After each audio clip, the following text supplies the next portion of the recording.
Hi everyone, today we're going to talk about 10 tips or ideas to help get you back into an exercise routine. So sometimes we fall off the bandwagon for so many different reasons, and it can be difficult to get back on track, reestablish yourself. So I hope that these tips are helpful to you in figuring out how to get started and make it a consistent part of your life again. So tip number one, figure out why you're in the rut. Right? Why has your exercise routine, for whatever reason, fallen off track? This is where I like to think the solution is in the problem. So when you're looking at it and you're reflecting on it, don't put judgment on it for why you're not exercising right now, but just take a look at it and what do you see as the barrier stopping you? Is it time? Is it lack of knowledge? Like you don't really know where to begin, so it just becomes overwhelming and it's easier to stop or not do it at all than get back in?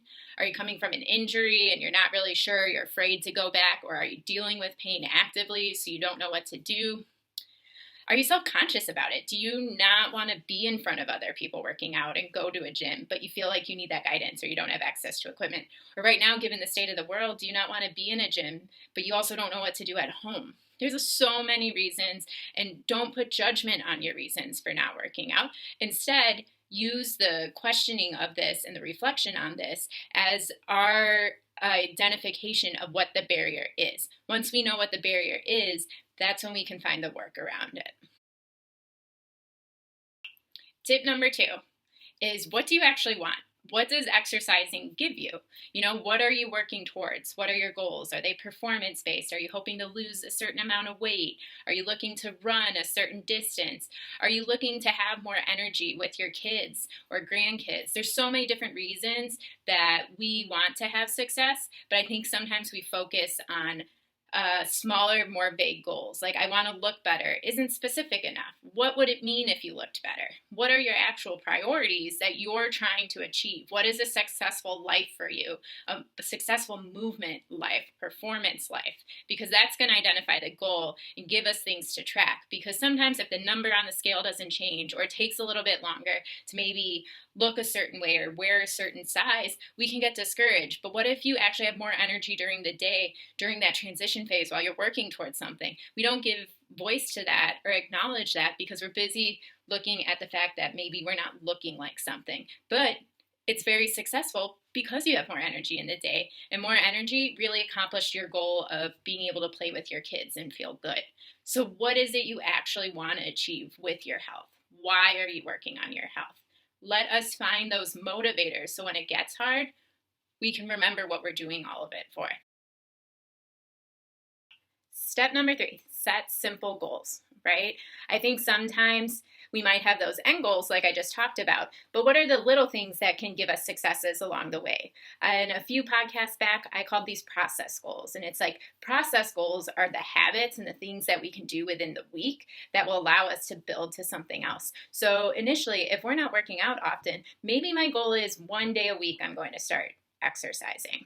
Or I'm going to set 3 days this week to do certain activities. One is going to be a strength day, one day is going to be a cardio day, and one day is going to be a combination.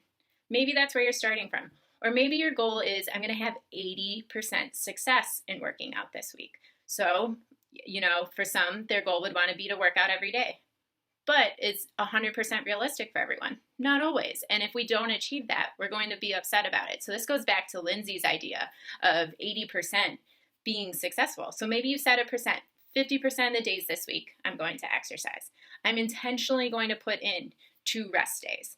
When you put in those rest days, there's your out. So if your routine goes off whack, you still have something there to work from. So set some simple goals. Maybe it's 5 minutes of walking, and that's where you're starting from. So identify something that's achievable, it's realistic, it's small, and it's not the bigger picture. Know what you're doing now is going to build you to that bigger picture, but have some small goals that you can achieve on a weekly basis. Step number 4, caution comparison. So comparison can be a really difficult thing. Sometimes we compare ourselves to what we used to do athletically. Sometimes we compare ourselves to other people we see in the gym or certain kind of exercise models who are big in the fitness world. But we have to caution that comparison. You are you today, right? What are you working towards today?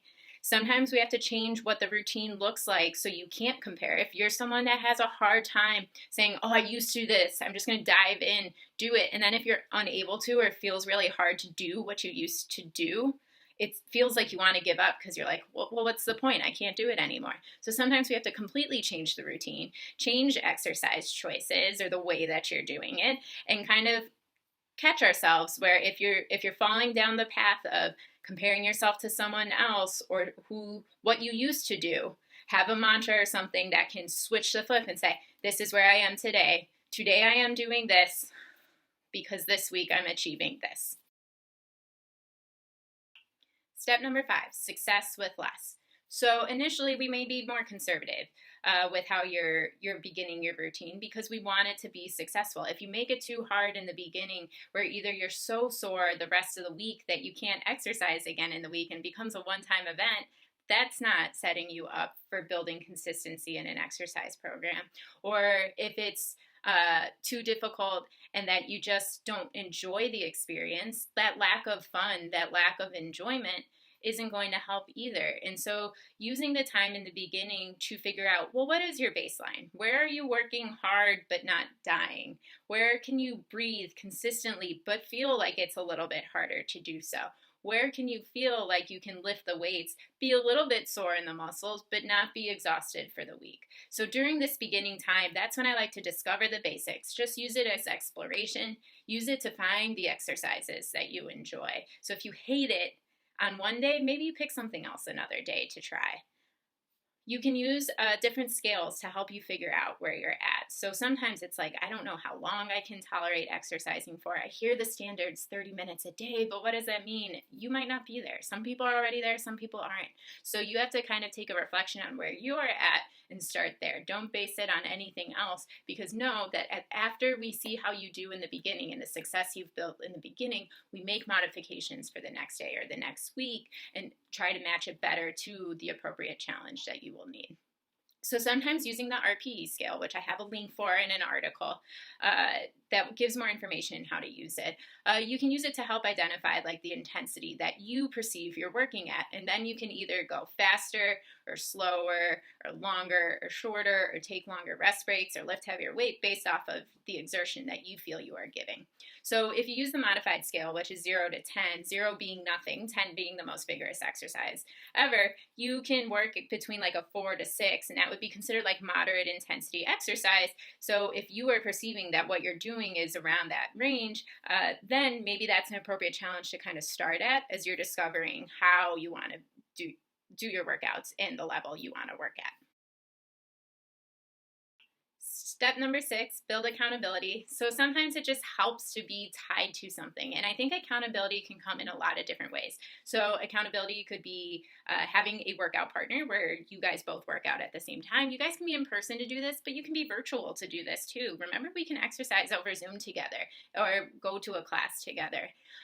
It could be in apps. There's a lot of communities out there online. There's a lot of apps you can use to input your data to help track that might keep you accountable. Some people love to chase steps or the rings on their watches as a motivator to say like, hey, I'm going to do this. There's so many different options for accountability. Getting a coach if you feel like that.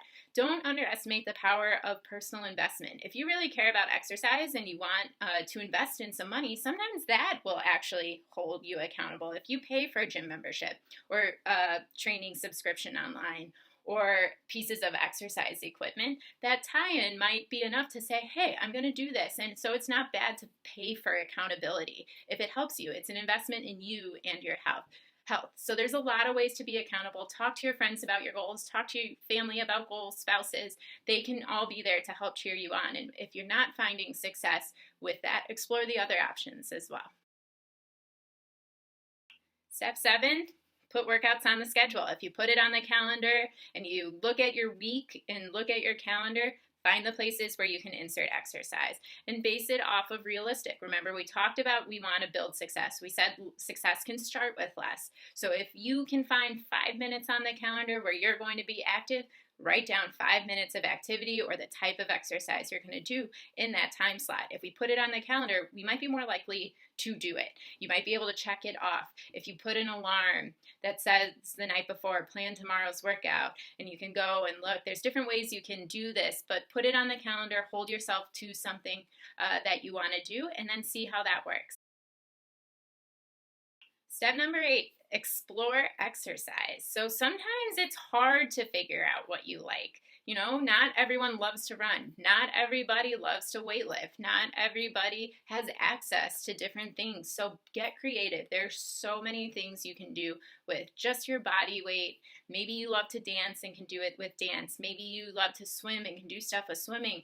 Biking, there's so many different exercise options and how you can mix in activity and intensity as well. So strengthening does not have to be going to a weight room per se. There's a lot of ways to skin a cat. So think of it like speed dating. If you don't find the one exercise that brings you enjoyment, are you likely to continue doing it? No, you go on to the next thing. Don't see you disliking one thing of activity or one mode of exercise as a reason not to exercise. It just means you haven't found that date that's the one. Step 9, celebrate success, right? When you feel good about achieving things and building this consistency and that you're getting back to it, celebrate it. Because again, this can help keep you out of the comparison category, right? If we focus on, but I'm not where I was, instead of saying, I did this and this was better than last week, like that's a big difference. So taking 3 workouts a week when you weren't doing any at all and saying, oh, it's not good enough versus I got 3 in, this is awesome, can totally shift our mindset. Celebrate with other people. You know, you can give yourself prizes if you need to give yourself prizes as motivators, but take a moment to kind of acknowledge it. So I find journaling sometimes can help with that. Write down at the end of the day what the success was for the day. And finally, step number 10, evaluate what you've done, what worked, what didn't work, and how can we change it for next week. Sometimes initially it's taking it day by day or week by week. You know, it's much more manageable to control the immediate in just a few days than try to anticipate and plan for a whole month. Because if you try to plan for a whole month and then it's not the right routine for you, you're more inclined to give up. Whereas if you plan for the week and you assess what worked and then you can make it better for the next week, that's 2 weeks in a row potentially that you're building some exercise in. And 2 weeks in a row counts as a routine. So constantly evaluate what's working, what isn't, and then move forward and make adjustments until you find what works for you.